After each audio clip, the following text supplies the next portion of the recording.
भावानं नोकरी सोडून जर धंद्यात उतरायचं असेल ना तुम्हाला, तर तुम्ही हा व्हिडिओ पूर्ण बघा, तुमचे सगळे प्रश्नांची उत्तर देतो. तर भावांनो, गोष्ट अशी आहे ना, जो तो मार्केटमध्ये ना विचारतोय की यार धंदा करायचा आहे, मला नोकरी सोडायची आहे, मी त्यांना एकच उत्तर देतोय, भाई सोशल मीडियाचे व्हिडिओज, यूट्यूबचे व्हिडिओज वगैरे बघून हे जे लोक जे सेमिनार वगैरे घेतात आणि हे जे बोलतो ना आमचं इथं आम्हाला जॉईन करा, आमचा तुम्ही सेमिनार बघा किंवा आमचे तुम्ही हा वाला कोर्स घ्या, 100 रुपये द्या, 100 रुपये द्या, 500 रुपये द्या आणि हा आमचं पूर्ण तुम्ही अटेंड करा, ऑनलाईन सेमिनार अटेंड करा, मग तुम्हाला असं तसं सांगू.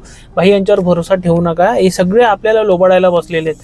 कारण आहे ना, सध्या मार्केट आहे ना एवढा हे झालेलं आहे ना, सगळे नवीन नवीन प्लेअर मार्केटमध्ये येत आहेत.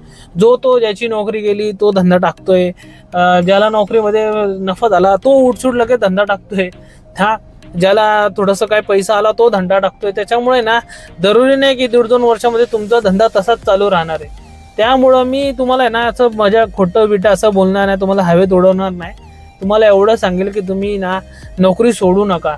तुम्ही ना आधी ना अभ्यास करा मार्केटमध्ये, 1.5-2 वर्षात काय सस्टेनेबल राहू शकतं, कायमस्वरूपी चालू शकतं, याचा तुम्ही जरा अभ्यास करा. नोकरी सोडून ना धंद्यात उतरायचं प्लॅनिंग करा, पण तुम्ही ना झटक्यात नोकरी सोडून लगेच धंद्यामध्ये कुद्या मारू नका येऊ.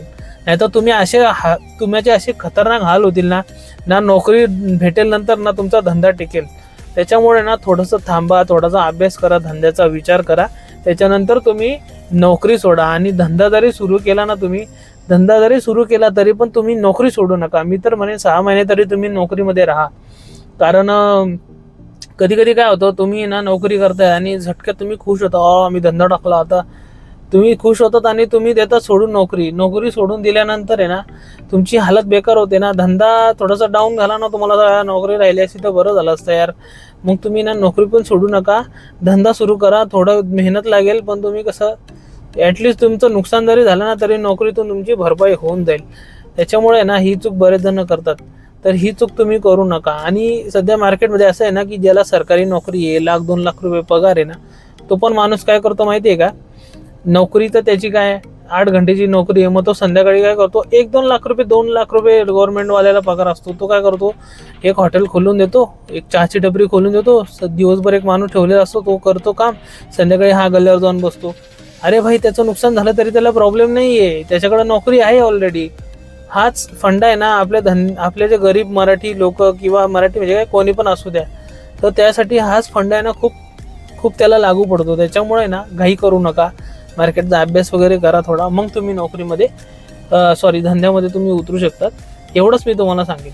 आणि असं पण नाही ना की तुम्ही धंदा टाकला तर एकदम मस्त बसणारच आणि तो चालतच राहणार.